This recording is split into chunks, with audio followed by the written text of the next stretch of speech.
e que nós possamos estar cada vez mais próximo de Deus, da sua palavra, que é o nosso alimento.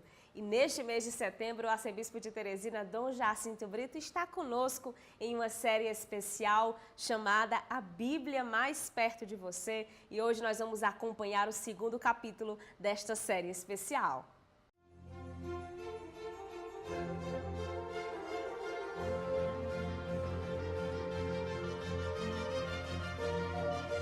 A nossa série bíblica, A Bíblia Mais Perto de Você, continua hoje trazendo a você, irmão, irmã, mais informações e, sobretudo, um convite. Conheça a Bíblia para conhecer a Cristo. Jesus disse: errais não conhecendo as Escrituras, porque elas dão testemunho de mim. Então, quando se quer conhecer a Cristo, o meio mais seguro são as Escrituras Sagradas. É claro que a Bíblia para nós não é o livro como tal. A Bíblia é a palavra de Deus. E a palavra de Deus é uma pessoa, Jesus Cristo. É Ele que falou pelos profetas, é Ele que nos ensinou com a sua vida e com os seus sermões. É Ele que nos esclareceu o sentido profundo das Escrituras. Por isso mesmo, nós buscamos conhecer nas Escrituras o rosto de Cristo. Já se disse com muito acerto que o retrato mais perfeito de Jesus, a imagem mais autêntica dele, quem pintou foram os evangelistas, porque o fizeram inspirados pelo Espírito Santo. A própria Escritura dá testemunho disso.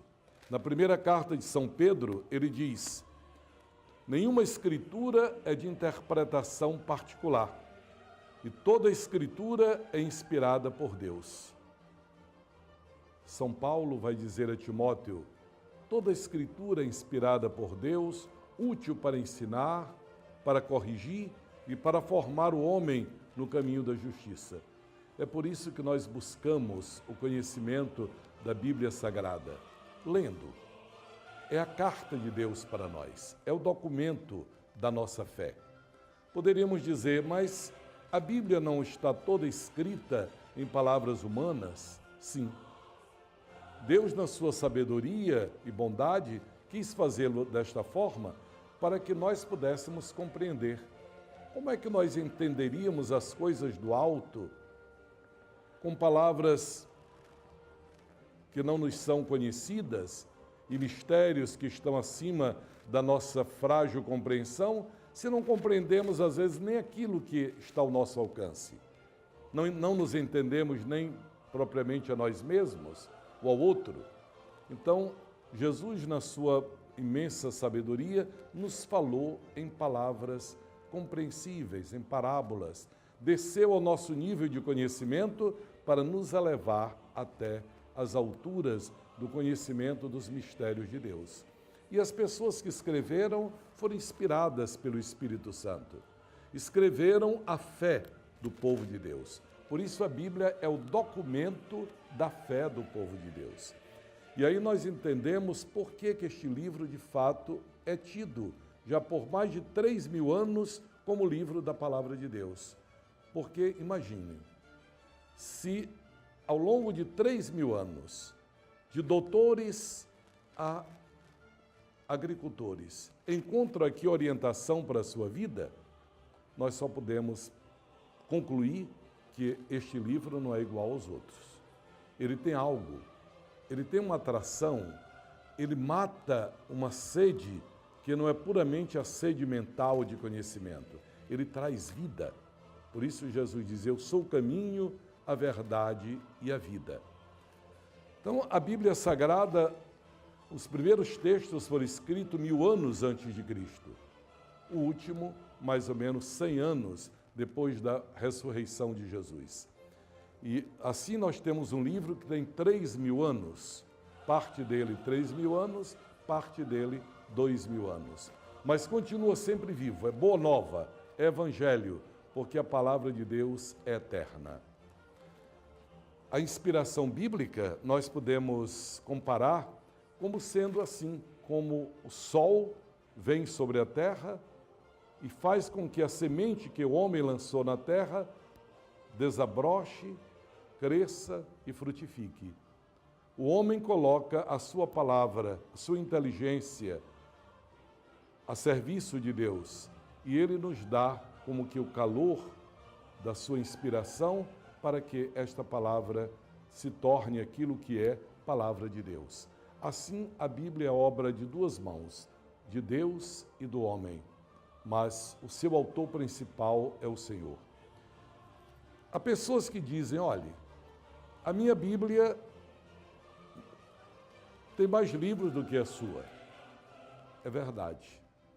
A Bíblia chamada dos 70, que foi a tradução que foi feita uns quase 200 anos antes da vinda de Jesus, por uma tradição diz que por 70 sábios foram chamados a Alexandria, em Jâmnia, para poder fazer essa tradução, ela então se tornou a tradução em grego, porque era a língua que a maioria das pessoas naquela época entendia, já que o hebraico era a língua para o culto, o aramaico era a língua que se falava em casa e o grego era a língua do comércio, a língua do povo, a koiné, a língua grega comum. Então ela foi escrita, traduzida em grego.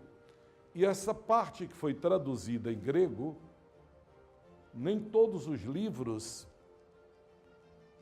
que foram traduzidos em grego estavam em hebraico, na Palestina. Daí aqueles livros, os 7 livros, livro de Tobias, livro da sabedoria, livro do Eclesiástico, livro de Esté, parte do livro de Daniel, esses livros não constam na chamada Bíblia hebraica, mas eles foram encampados na Bíblia por essa tradução dos 70. E por que a Igreja Católica os aceita? Os chama deuterocanônicos, isto é, da segunda lista, porque o próprio Jesus e os apóstolos usaram, como nós temos prova disso pelas citações, usaram a chamada Bíblia dos 70. Isso nos deu autorização a usar também estes livros. Usemos então a Bíblia Sagrada, tomemos como nossa orientação, porque toda a Bíblia é útil para ensinar e para nos formar nos caminhos de Deus.